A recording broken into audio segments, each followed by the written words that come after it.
तो आज हमारे नाना श्री का श्राद्ध है, तो उस उपलक्ष्य में हम लोग यहाँ पे कथा कीर्तन कर रहे हैं। आप सब भक्त लोग यहाँ पर आए हो कृपा करके इतनी दूर से। हमारे शास्त्रों में बोला गया कि महंत स्वभाव यही तारीते पामर, निज कार्य नाही तबु यान तार घर। जो महात्मा लोग हैं, ये जो बैठे हैं, इनका अपना कोई पर्सनल स्वार्थ नहीं होता, कोई पर्सनल कार्य नहीं होता। इनका तो स्वभाव होता है जो संसार में व्यस्त लोग हैं उन लोगों को भगवान की भक्ति से जोड़ने का। तो उन पे ही उपकार करने के लिए वास्तव में ये लोग घूमते हैं, विचरण करते हैं। पहले जमाने में बहुत सारे, जैसे हमारे नाना जी भी बहुत विचरण करते थे, बहुत घूमते थे अपने गुरु के साथ, और जगह जगह जाके कथा कीर्तन भक्ति करते थे। बहुत लोगों का उद्धार भी किया, मांस मदिरा छुड़वाया, उनको भगवान के नाम से जोड़ा, है ना? सही बात है ना मामा जी? तो ये महात्माओं का स्वभाव होता है, और उन महात्माओं के लिए हमारी कृतज्ञता होनी चाहिए कि हम आपसे सुनना चाहते हैं, ठीक है, हम आपकी सेवा करना चाहते हैं। तो आते हैं आज के विषय पे हमारे।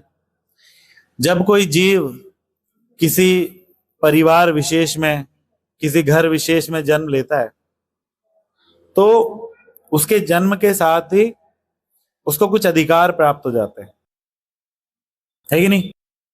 मान लो भावेश प्रभु के पापा, मान लो क्या है ही करोड़पति हैं, ठीक है, तो भावेश प्रभु का जैसे ही जन्म हुआ इस घर में, तो करोड़ों की जायदाद में 1/3 इनका हो गया। कुछ करना है इसके लिए? अपने आप ही आ गया ऑटोमेटिक। जो घर है अपनी, जो गाड़ी है अपनी। पिताजी ने गाड़ी बड़ी मेहनत करके ली, इनके जन्म से इनकी है, ठीक है। पैदा होने के साथ ही एक एक ईंट पे, एक एक कण पे अधिकार आ गया। पैदा होने के साथ ही कुछ कार्य करना पड़ा? कुछ नहीं करना पड़ा, अपने आप अधिकार प्राप्त हो गया। और इस अधिकार को सब लोग जानते भी बहुत अच्छे से। कोर्ट में चले जाओ, वहां पे ज्यादातर केस अधिकारों के ही हैं, 90% केस अधिकारों के चल रहे हैं। आजकल तो माताएं भी अधिकार मांगने के लिए कोर्ट केस करती हैं, उनको दोनों तरफ अधिकार चाहिए, इधर भी चाहिए इधर भी चाहिए। तो अधिकार के बारे में सब लोग सजग हैं, सब अवेयर हैं, ये हमारा अधिकार है, हमें हमारा अधिकार नहीं छोड़ना, ठीक है ना। दुकान वाले से 1 रुपया भी नहीं छोड़ना, हमारा अधिकार है। और फ्री की धनिया हमारा अधिकार है, फ्री की मिर्ची हमारा, सब कुछ, सब अधिकार हमको ज्ञात है, सबको पता है अधिकार, ठीक है ना।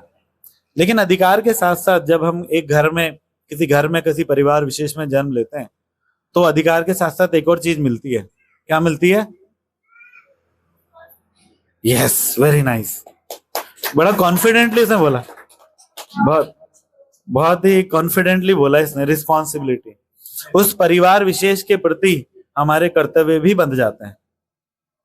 अगर बाई चांस पिताजी का कर्जा हुआ तो अधिकार तो पता है, लेकिन पिताजी का कर्जा हुआ तो अब आपके, हाँ, अब जिम्मेदारी आ गई, आप हट नहीं सकते, करना पड़ेगा, ठीक है। आप घर के इकलौते बेटे हो, कमाना पड़ेगा। पिताजी कमा नहीं सकते, बचपन में मजदूरी लगना पड़ेगा, क्यों पिताजी? सही बात है। तो अधिकार और कर्तव्य साथ साथ चलते हैं, हमेशा साथ साथ चलते हैं। लेकिन हमारी रुचि किसमें होती है? अधिकारों में होती है, हमारी रुचि कर्तव्यों में नहीं होती। और जिस चीज में रुचि होती है वो चीज हम अच्छे से सीख लेते हैं। बताओ, पतंग उड़ाने में रुचि है, सीख ली? जिस चीज में रुचि है तुरंत सीख जाता है। हमारी माता जी की रुचि नहीं है, नहीं सीखती, कोई रुचि नहीं है। हमने बोला कई बार, मैं पतंग उड़ा लो, कोई रुचि नहीं है। जिसकी रुचि होती है वो तुरंत सीख जाता है। लड़के कितनी, देखो कितनी जल्दी कार चलाना सीख जाते हैं, लड़कियां सीखती हैं? पीछे पड़े रहो, उनका सीखती नहीं है। वो माता जी ने सीखा था, कुछ नहीं हुआ। तो रुचि जहां होती है वहां बंदा सीख जाता है। तो अधिकारों में हमारी पूरी रुचि होती है, हम सीख जाते हैं, सारे अधिकार जान लेते हैं। लेकिन कर्तव्यों में पीछे हट जाते हैं, कोई रुचि नहीं है, जानने का प्रयास भी नहीं करते कि वास्तव में हमारे कर्तव्य क्या है। थोड़ा बहुत कुछ कर लेते हैं और उसी को मानते हैं कि बस हो गया, हमारी जिम्मेदारी पूरी, परिवार का भरण पोषण कर लिया, हो गया, हमारी जिम्मेदारी पूरी, ठीक है ना। लेकिन वास्तव में ऐसा नहीं है। कर्तव्यों का निर्धारण शास्त्र करते हैं।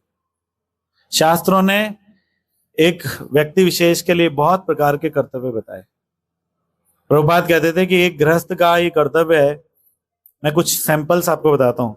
प्रभुपाद कहते थे कि गृहस्थ का ये कर्तव्य है कि घर के अंदर एक छिपकली भी रह रही है तो वो उसके आश्रय में, उसको मारना नहीं है छिपकली को, आपको उसके भोजन की व्यवस्था करनी पड़ेगी, कीड़े मकोड़े पकड़ के लाने पड़ेंगे उसके लिए, आप मार नहीं सकते। ठीक है, जो घर में रह रहा है वो सब आपके ऊपर आश्रित हैं, आपका कर्तव्य है, सबको फीड करना पड़ेगा।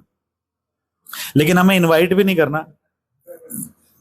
कुत्ते ले आए, कॉकरोच ले आए बहुत सारे, घर में पूरी सफाई, घर क्योंकि भगवान का स्थान है। बात है कर्तव्य की। भगवान प्रभुपाद कह रहे हैं गृहस्थ का कर्तव्य है कि अपने आश्रित लोगों का निर्वाह करे। इस प्रकार से, इसी प्रकार से एक व्यक्ति के सैकड़ों कर्तव्य होते हैं जिनका हमें कोई ज्ञान नहीं होता, क्योंकि रीजन बीइंग हमारी कोई इसमें रुचि नहीं होती। तो इन्हीं कर्तव्यों में से एक कर्तव्य क्या होता है, हमारे पूर्वजों की सेवा। ठीक है ना। आजकल लोग न्यूक्लियर फैमिली में चले जाते हैं। न्यूक्लियर फैमिली समझते हो? न्यूक्लियर फैमिली का मतलब हो गया कि मेरी शादी हो गई तो अब मैं और पत्नी को लेके अलग हो जाऊंगा, माता पिता अलग, हम अलग। तो मैंने अपने कर्तव्य तोड़ लिए और अपने कर्तव्य पत्नी और बच्चों से संबंधित कर लिए। माता पिता के प्रति जो कर्तव्य थे वो तोड़ लिए, और उन कर्तव्यों को तोड़ लिया। अब माता पिता को फिर अलग अलग ऑप्शंस आ जाएंगे कि भाई मैं वृद्धाश्रम में डाल देता हूँ या महीने महीने का खर्चा दे देता हूँ वगैरह वगैरह। कर्तव्यों से जी चुराना, ये कर्तव्यों से जी चोरी है। जब इतने ऐसे कर्तव्य जो साफ साफ दिखाई दे रहे हैं कि माता पिता को हमारी आवश्यकता है, हमारे परिवार को हमारी आवश्यकता है, हमें अपने माता पिता की सेवा करनी चाहिए, जो ऑब्वियस कर्तव्य हैं, ऑब्वियस कर्तव्य है, स्पष्टतः दिखाई देने वाले, उन्हीं कर्तव्यों में जब लोग फेल हो रहे हैं, फेल हो रहे हैं कि नहीं हो रहे? एक बुजुर्ग 80 साल के थे, अभी रिसेंटली पेपर में आया था, गार्ड की नौकरी करते थे कहीं, और 80 साल की उम्र में वो अंदर मर गए होंगे, अपने घर में अकेले रहते थे, बच्चे बच्चे थे नहीं, तो उनको कुत्ते 2 दिन नोच नोच के खा गए। पढ़ी थी किसी ने न खबर? नोच नोच के कुत्ते खा गए।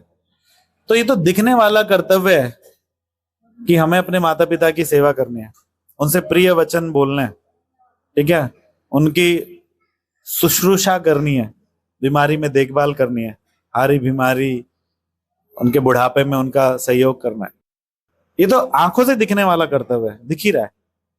फिर उन कर्तव्यों की बात क्या कही जाए जो मरणोपरांत होते हैं। मरणोपरांत भी बहुत कर्तव्य होते हैं। मरणोपरांत क्या कर्तव्य होता है कि एक वंशज, एक पुत्र क्या करे, अपने पितरों का, अपने पूर्वजों का तर्पण करे, उनको श्राद्ध करे, उनके निमित्त श्राद्ध करे। क्योंकि जो हमारे पितृ हैं वो चांसेस हैं, वो उन जो हमारे पूर्वज हैं, हमारे पिता, हमारे दादा परदादा, माता दादी, चांसेस है कि वो पितृलोक पहुंच गए हों। ऐसा नहीं है कि सारे जाते हैं, लेकिन ज्यादातर चांसेस है कि पितृलोक पहुंच गए हों।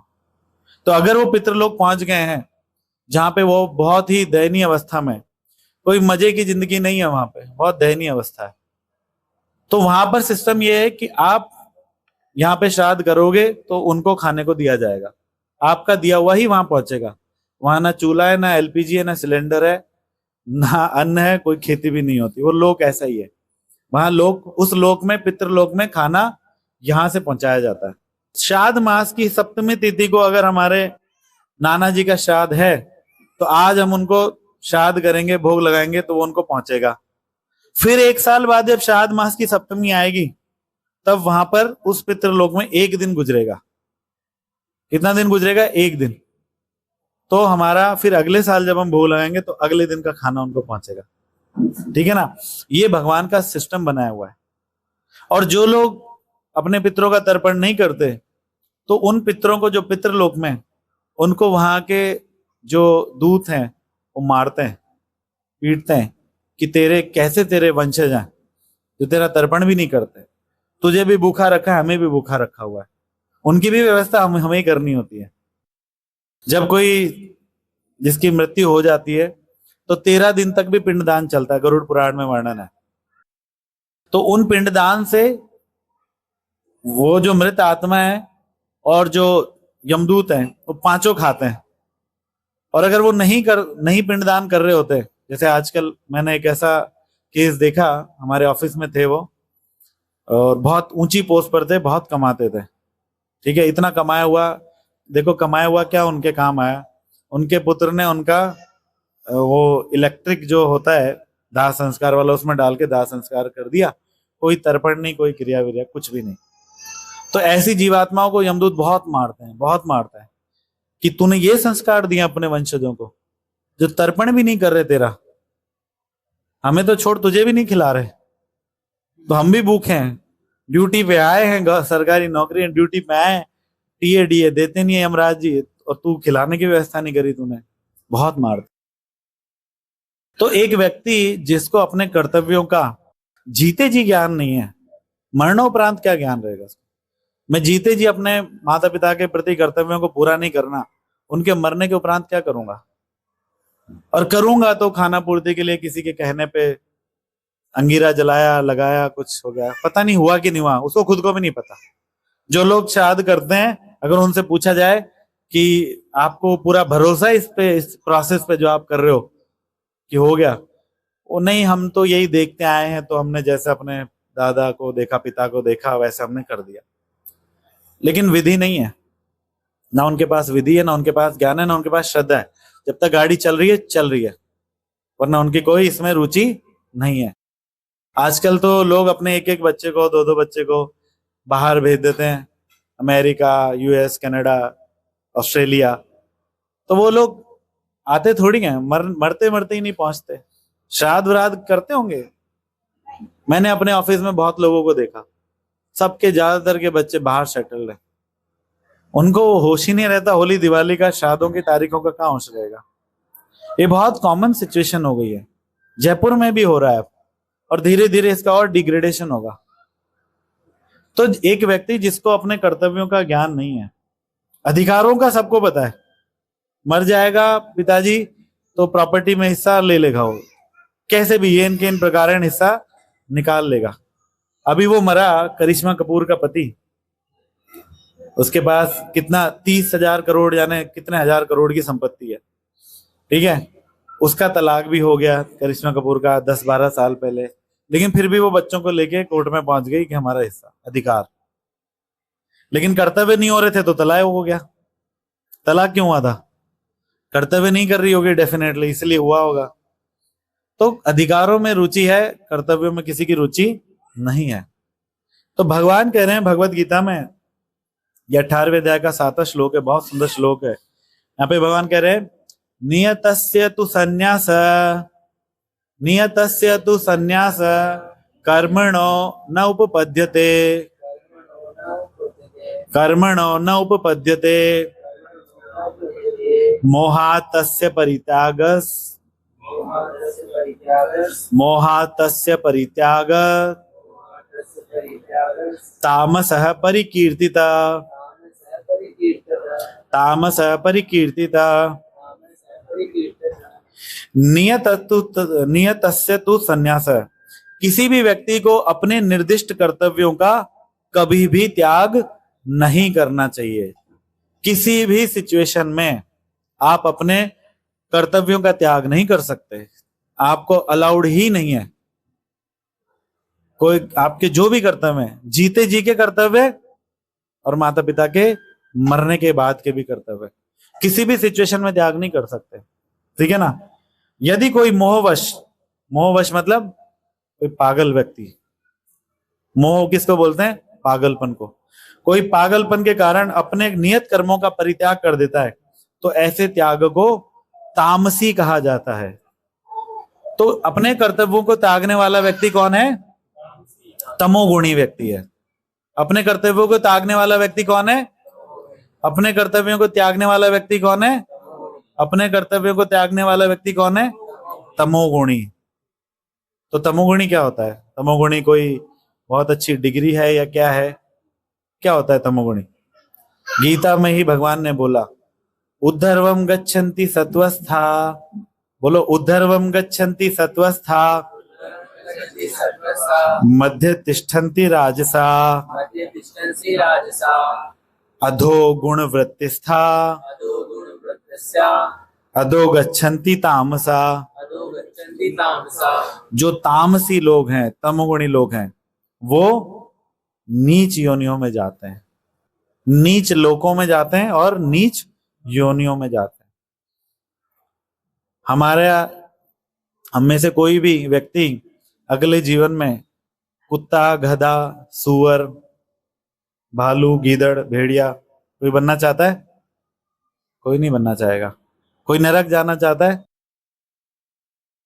जो नहीं मानता वो भी मन में सोचेगा अगर यार वास्तव में हुए तो जाना तो नहीं है, तो वो भी नहीं बोलेगा। तो ना कोई नरक जाना चाहता, ना कोई नीच योनियों में जाना चाहता। लेकिन अपने कर्तव्यों की जानकारी ना होने के कारण सब सारे जीव मोहवश कहां प्रवेश कर रहे हैं? नीच लोकों में और नीच योनियों में। इसलिए हमें तामसी नहीं बनना, तमोगुणी नहीं बनना। तमोगुणी की क्या डेफिनेशन है? जो अपने कर्तव्यों का पालन नहीं करता। कर्तव्य हमारे क्या है? हमारी फैमिली को मेंटेन करना, हमारे पूर्वजों की सेवा करना, पूर्वजों के मरणोपरांत उनका श्राद्ध करना, ये सब हमारे कर्तव्य हैं। लेकिन ये सारे कर्तव्य भी अगर कोई व्यक्ति बहुत सुंदर तरीके से कर रहा है, एकदम टनाटन, हर कार्य में पारंगत है, तब भी उसका सब कुछ अधूरा है। क्यों अधूरा है? क्योंकि जब तक ठाकुर जी की भक्ति नहीं है तब तक सब अधूरा है। क्योंकि यही हमारा परम कर्तव्य है, सबसे मुख्य कर्तव्य ठाकुर जी की भक्ति है। सवे पुंसा परो धर्मो, परम धर्मो सवे पुंसा परो धर्मो, यतो भक्तिरधोक्षजे, यतो भक्तिरधोक्षजे, अहेतुकी अप्रतिहता ययात्मासु प्रसीदति। किसी भी पुरुष का, किसी भी व्यक्ति का, चाहे स्त्री हो या पुरुष, उसका परम धर्म है कि वो भगवान श्री कृष्ण की भक्ति में लगे, सेवा में लगे। जो व्यक्ति भगवान श्री कृष्ण की भक्ति में, सेवा में नहीं लगेगा, उसके कर्तव्यों में चाहे वो कितना भी पारंगत हो, फिर भी कमी रह जाएगी, फिर भी बार बार इस संसार में आता रहेगा। लेकिन जो व्यक्ति अपने कर्तव्यों में थोड़ा ऊपर नीचे हो जाए, हो जाता है हमारे कर्तव्य में कई बार ऊपर नीचे, मेरे माता पिता नाराज हो जाते हैं मेरे से कई बार, ठीक है ना, ये नहीं किया, तुझे बोला था ये करना था, हो जाता है कभी कभी। लेकिन क्योंकि मैं भक्त हूं तो शांत हो जाता है, सेटिस्फाई हो जाता है, क्योंकि मेरे हृदय में परमात्मा, उनके हृदय में परमात्मा शांत कर देते हैं, ठीक है ना। तो हमारे कर्तव्यों में कभी कभार ऊक चूक, थोड़ा बहुत ऊंच नीच हो जाता है, हो सकता है। लेकिन जो भगवान की भक्ति में लगा हुआ है उसको कोई दोष नहीं है। भगवान ने आपको सारे दोषों से मुक्त कर दिया। हरि बोल, गुड न्यूज, ये बहुत बड़ी गुड न्यूज है। जो भी कर्तव्य में दोष रह जाएंगे, लेकिन जो भक्त नहीं है उसके ऊपर प्रकृति सख्त है, उस पे प्रकृति के सारे क्रूर नियम अप्लाई होते हैं। उसको हर एक कार्य निर्दिष्ट तरीके से करना ही पड़ेगा। इसलिए कर्तव्य भी आवश्यक है, भक्ति भी आवश्यक है। कर्तव्य और भक्ति को मिक्स मत करो। हमारे माता पिता, हमारी पत्नी, हमारा ऑफिस, इनकी भक्ति नहीं करनी, इनके प्रति कर्तव्यों को पूरा करना, प्रेम पूर्वक रहना है, उनकी सेवा करनी है, उनको भगवान से जोड़ने का मार्ग दिखाना है, ये भी एक कर्तव्य है, ठीक है ना। भागवत में बोला गया, गुरु न सस्यात् स्वजना न सस्यात्, पिता न सस्यात् जननी न सस्यात्, देवा न सस्यात् स्वजना न सस्यात्, न मोचयेद समुपेत मृत्युम। जन्म मृत्यु जरा व्याधि से बचाने वाले भगवान श्री कृष्ण की शरण में अगर आप अपने स्वजन को ना ले जा सको तो आपको रिश्तेदार कहलाने का अधिकार नहीं, बाप को बाप कहलाने का अधिकार नहीं है, माँ को माँ कहलाने का अधिकार नहीं है, पत्नी को पत्नी, पति को पति, बच्चे को बच्चे कहलाने का अधिकार नहीं है, अगर हम भक्त हैं और हम ना ले जा पाए अपने स्वजनों को भगवान की शरण में। तो सबसे मुख्य कर्तव्य ये है, पालन पोषण कर्तव्य है, सेवा करना कर्तव्य है, हारी बीमारी में बुढ़ापे में टेक केयर करना कर्तव्य है। उससे भी ज्यादा इंपॉर्टेंट और मेटिकुलस हो जाता है श्राद्ध करना। श्राद्ध करना बहुत इंपॉर्टेंट कर्तव्य है, लेकिन सबसे ज्यादा इंपॉर्टेंट क्या है? भक्ति प्रदान करना, भगवान से जोड़ना अपने स्वजनों को। जैसे आज मेरी माँ ने अपने स्वजनों को भगवान से जोड़ा है ना, अपने भाइयों को, अपनी भाभी को, अपनी माँ को, अपनी भतीजियों को, भतीजों को कर्तव्य का पालन किया। इससे बड़ा कोई कर्तव्य नहीं है, इससे बड़ा उपहार हम किसी को दे नहीं सकते, इससे बड़ा कोई उपहार नहीं है। हमारा दिया हुआ पैसा, किसी को खिलाया हुआ खाना, या कुछ भी हम किसी को भी दें, उससे उसका क्या कोई कल्याण नहीं होगा। किसी का एक बार पेट भर के कुछ खास कल्याण आप नहीं कर सकते। शाम कौन खिलाएगा, कल कौन खिलाएगा? जो लोग गरीबों में खिलाते हैं, हमारे उधर एक बड़े धर्मात्मा व्यक्ति हैं, वो 15 दिन, पूरे 15 दिन भंडारा चलाते हैं।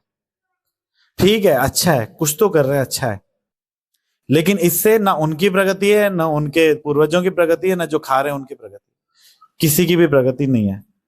लेकिन इसी कार्य को जब भगवान से जोड़ के किया जाए, वहां पर वैष्णव का कीर्तन हो, भगवान को भोग लगे और वो प्रसाद बटे, तो 100% उनके पूर्वज पितृलोक से निकलेंगे, वो व्यक्ति खुद भगवत धाम जाएगा, जो खाएंगे उन सबका कल्याण होगा, वो सबको भक्ति मिलेगी। यहाँ पे जो आप लोगों ने कीर्तन किया, पीछे भेड़ बकरियां और मुर्गे सब कुछ है, गांव है, पशुपालन होता है, जिनके भी कान में जा रहा है उनका कल्याण हो रहा है, वो सारे मनुष्य बनेंगे। ये शास्त्र वाक्य है, मैं अपनी मन से नहीं कह रहा। जिनके भी, जिस भेड़ बकरी और मुर्गे के कान में गया, सारे मनुष्य बनेंगे, सबके सब मनुष्य बनेंगे। मनुष्य जन्म श्रेष्ठ है, क्योंकि मनुष्य में व्यक्ति मनुष्य जन्म में अपनी आत्मा को उठा के, अपनी चेतना को उठा के भगवान में लगा सकता है। मनुष्य जीवन इस शरीर की साज सज्जा के लिए नहीं मिला। मनुष्य जीवन इस शरीर शरीर शरीर, पूरा दिन देखो आप, अपना एनालाइज करो, सारा दिन शरीर की टेक केयर में, सुबह उठे से लेके रात सोने तक केवल और केवल शरीर की साज सज्जा, शरीर का टेक केयर है कि नहीं? हम भक्त हो गए, अब पहले नहीं थे, तो हमारा भी यही था, उठने से लेके रात सोने तक केवल शरीर पे। और ये शरीर इतना महत्वपूर्ण है, इतना इसकी महिमा है कि मरने के बाद कोई 2 घंटे भी नहीं रखना चाहेगा। हमारे लोग बोलेंगे जल्दी करो जल्दी करो जल्दी करो, बॉडी को लेके जाओ, ठीक है, लाश को लेके जाओ, ऐसे करके बोलेंगे, फिर आके नहाएंगे। और नहाएंगे कि नहीं नहाएंगे? अभी गले लगते हैं, इतना प्रेम करते हैं, लेकिन नहाएंगे उसके बाद क्या है? नहाएंगे आके। ये सच्चाई है जीवन की। इस सच्चाई से जितना हम जुड़े रहेंगे, उतना भगवान की तरफ जुड़े रहेंगे, और जितना इस सच्चाई से दूर रहेंगे, उतना हम अपना नीचे जाने का मार्ग प्रशस्त करेंगे।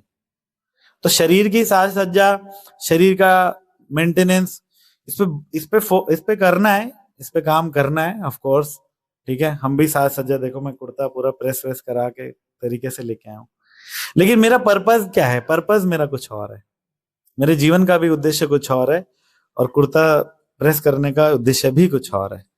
भगवान से जोड़ने का उद्देश्य, भगवान की सेवा का उद्देश्य।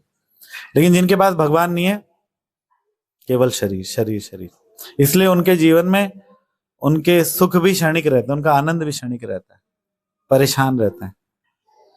तो हमने क्या सीखा आज? कि कर्तव्य जो है, कर्तव्यों की अवहेलना किसी को भी करना इस जगत में अलाउड नहीं है। कर्तव्य पूरे करने पड़ेंगे। कोई व्यक्ति बोले यहाँ गांव से जाए जयपुर में और सिग्नल तोड़ दे, और तो पुलिस पकड़ लेगी उसको, बोलेगा मैं तो गांव से हूं, हमारे वहां तो कुछ होता ही नहीं ऐसा सिग्नल विग्नल, हम तो वैसे ही चलते हैं। बोले तू नहीं जानता तो मेरे को क्या मतलब है, चालान तो भरना पड़ेगा, नहीं तो 500 रुपए दे, ठीक है ना। तो कोई आपको जानकारी नहीं है, इससे किसी को फर्क नहीं पड़ता, यमदूतों को फर्क नहीं पड़ता, यमराज को फर्क नहीं पड़ता, माया को फर्क नहीं पड़ता।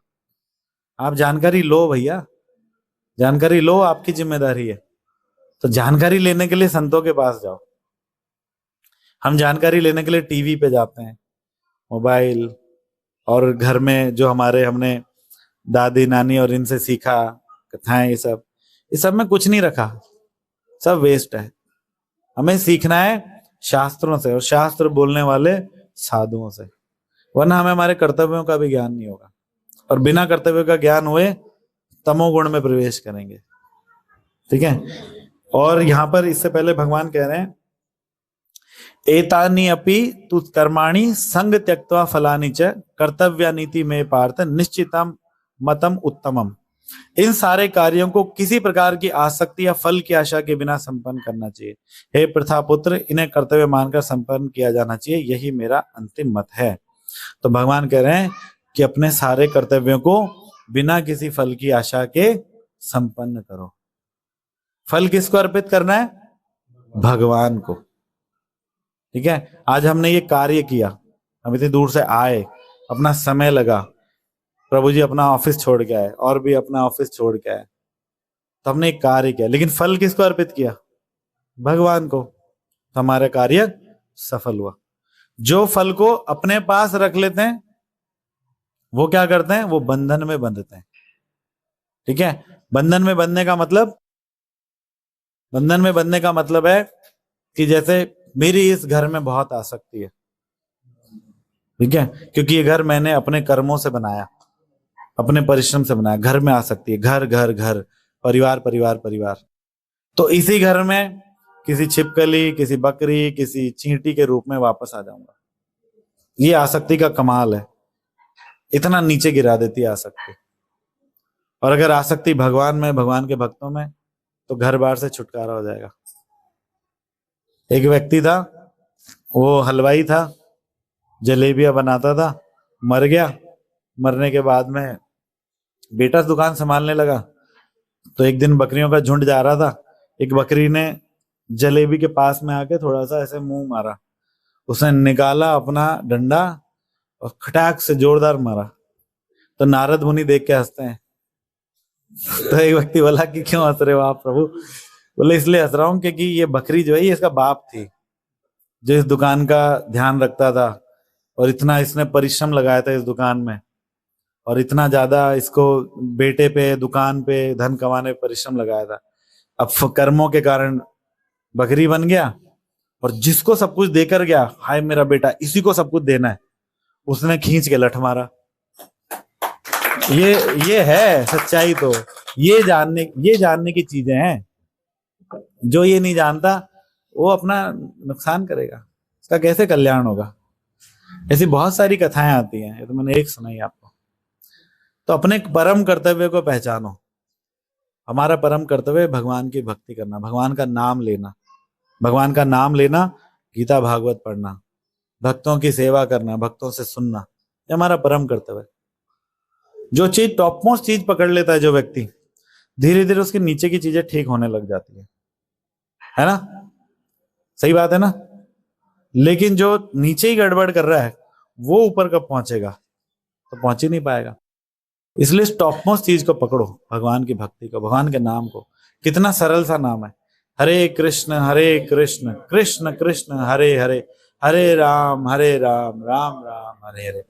मामा जी, हमारे ग्रुप में ऐसे कई सारे भक्त हैं जिन्होंने ये नाम ले लेके उनकी दवाइयां बंद हो गई।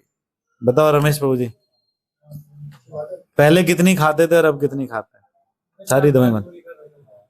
नींद नहीं आती थी, अब एक रह गई, और वो बहुत कम होती जा रही है। 1-1.5 साल का प्रभाव है ये सिर्फ। और इनका चेहरा देखो आप, इनका चेहरा देखो, चमक। तो ये भक्तों, ये एक एग्जाम्पल दिया मैंने, सबका ही है। सारी चिंता, सारे दुख, सारे अभाव सब नष्ट। क्या कह रहे थे आप बुआ जी?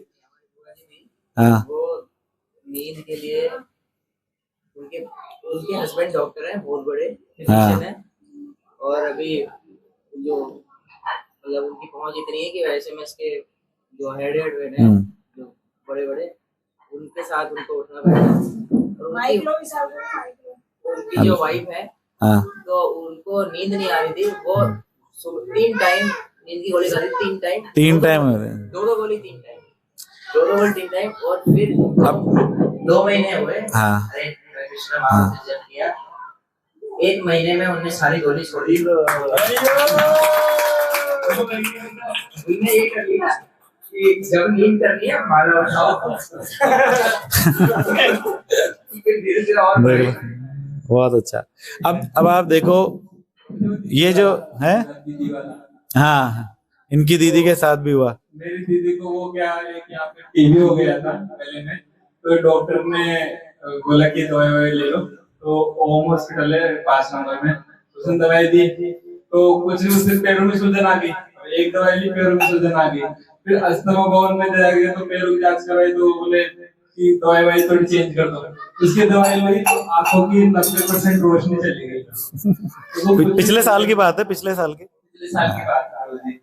चतुर्मास की ये पिछली बार तो अच्छा 1 साल ही हो गया। तो फिर डिफरेंस होगी, फिर मैंने परेश भाई से बात कराई। परेश भाई ने बोला कि माला वाला करो, सेवा करने की भावना रखो कि मुझे अपनी आंखों को यूज करना है। तो भगवान की कृपा है। तो 2-3 दिन डॉक्टर ने बोला कि एलकिरी हॉस्पिटल है जयपुर में, उसने बोला कि 1.5 साल लमसम पकड़ लेगा आंखें दिखाने में। तो माला वाला करी उसके अभी 84% उनको सब कुछ रिकवर है, पहले जितना दिखता है। और ये भगवान के नाम का प्रभाव है। ये जो भगवान का नाम है, आप देखो इसके अलावा सब चीजें मुश्किल है, भोग करना भी मुश्किल है। मैं बता रहा हूं, भगवान का नाम लेने में क्या लगता है, मुंह से बस बोलना है, लेकिन खाने के लिए बनाना पड़ता है, खाने के लिए कमाना पड़ता है, कमाने के लिए परिवार के साथ बैठने का सुख छोड़ना पड़ता है। जैसे बता रहे 5 बजे उठ के ड्यूटी जाते थे, कई सारे सुख छोड़ने पड़ते हैं।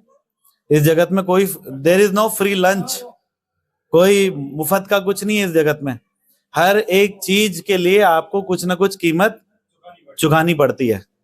बस ये एक नाम है जिसकी कोई कीमत नहीं है, फ्री में फोकट में बट रहा है ना। बड़ो सुखेर खबर गाई, बड़ो सुखेर खबर गाई, सुर भी कुंजे ते नामे हाट खुले छे, खुद निताय खुद निताय खुद निताय खुद निताय।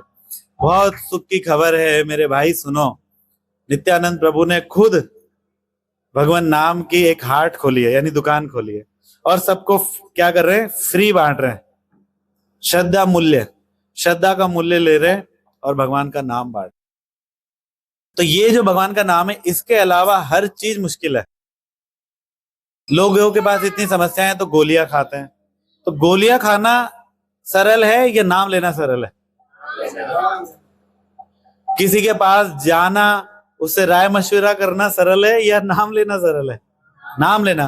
पंडित के पास जाओ, उपाय निकलवा के आओ, उपाय करो, ये सरल है? नाम लेना सरल है? हर कार्य से सरल नाम लेना है। लेकिन क्या कहते हैं, दुर्देव मीदृशी महाजनी नानुराग, कि मेरा दुर्देव है, मेरा दुर्भाग्य है, इस नाम में मेरा कोई अनुराग नहीं है, मेरा इस नाम में कोई भी मन नहीं लगता, कोई रुचि नहीं है। और जो भक्त मुझे नाम के लिए बोलते हैं उनको मैं पागल करार देता हूं। जबकि ये सबसे सरल चीज है। नाम बिना किछु नहीं 14 भुवन माझी, 14 लोकों में नाम के बिना कोई चीज नहीं है, सब कुछ छला हुआ है। तो यही हाथ जोड़ के विनम्र निवेदन है, भगवान का नाम लो। आप नाम लोगे, प्रहलाद नरसिंह भगवान कहते हैं प्रहलाद महाराज को कि ये प्रहलाद महाराज कहते हैं मेरे पिताजी को क्षमा कर देना, उन्होंने आपके प्रति बहुत अपराध किए, उनकी दुर्गति मत करना। कह रहे हैं जिस घर में तू हो गया, तेरे जैसा भक्त हो गया, उसकी 21 पीढ़ियां तर जाती हैं। ठीक है, तो आप अपने पूर्वजों को सबसे बढ़िया तर्पण क्या कर सकते हो, भगवान का नाम करके, भगवान की भक्ति करके। ठीक है, हरे कृष्णा। जगत गुरु शिला प्रभुपाद की जय, परम करुणा में शिला गुरुदेव की जय, पतित पावन हृदय स्पर्श प्रभु की जय, आप समस्त भक्त विंद की जय। गौर प्रेमानंद हरि हरि बोल। कोई प्रश्न तो पूछो, महाराज का ही फोन आ गया। समय पश्चात। हाँ जी, हाँ पूछो।